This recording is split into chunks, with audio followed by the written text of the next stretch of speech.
கோவை மாவட்டம் சூலூர் அடுத்த அரசூர் பகுதியில் சுமார் 4 லட்சம் ரூபாய் மதிப்பிலான நலத்திட்ட உதவிகளை தமிழக பிற்படுத்தப்பட்டோர் நலத்துறை அமைச்சர் சம்பத்குமார் வழங்கினார்.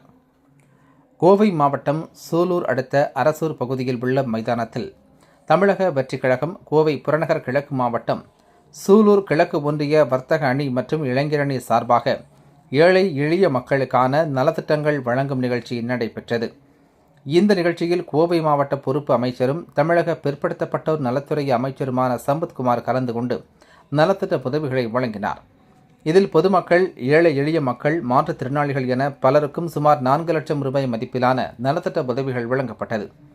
உள்ளூர் மக்களின் வாழ்வாதாரத்தை மேம்படுத்துதல், இளைஞர்களின் விளையாட்டு ஆர்வத்தை ஊக்குவித்தல் மற்றும் அத்தியாவசிய பொருட்களை வழங்குதல் ஆகிய நோக்கங்களுடன் நடத்தப்பட்ட இவ்விழாவில் ஏராளமான உள்ளூர் பயனாளிகளுக்கு மிதிவண்டிகள், கிரிக்கெட் மட்டைகள் மற்றும் சேலைகள் வழங்கப்பட்டன. இவ்விழா புறநகர் கோயம்புத்தூர் மாவட்ட செயலாளர் பாபு தலைமையில் நடைபெற்றது. ஒருங்கிணைந்த மற்றும் சிறப்பான குழுப்பணியை வெளிப்படுத்தும் வகையில் கிழக்கு மாவட்ட செயலாளர் டாக்டர் விமல்குமார் மற்றும் டாக்டர் விமல்ராஜ் ஆகியோர் தலைமையிலான கிழக்கு மாவட்ட நிர்வாக குழுவினர் இவ்விழாவை மிகச் சிறப்பாக ஏற்பாடு செய்திருந்தனர். நலத்திட்ட உதவிகள் வழங்கும் விழாவில் பேசிய அமைச்சர் சம்பத்குமார், அரசின் நலத்திட்ட உதவிகள் ஒவ்வொரு குடிமகனின் இல்லம் தேடிச் சென்றடைவதை உறுதி செய்வதில் அரசு கொண்டுள்ள உறுதியான நிலைப்பாட்டை வலியுறுத்தினார். சுய சார்பு கொண்ட சமூகங்களை உருவாக்குவதில் இளைஞர்களுக்கு கிரிக்கெட் உபகரணங்கள் போன்ற விளையாட்டுப் பொருட்களை வழங்குவதும், மிதிவண்டிகள் போன்ற அத்தியாவசிய போக்குவரத்து சாதனங்களை அளிப்பது மிக முக்கியம் என அவர் குறிப்பிட்டார்.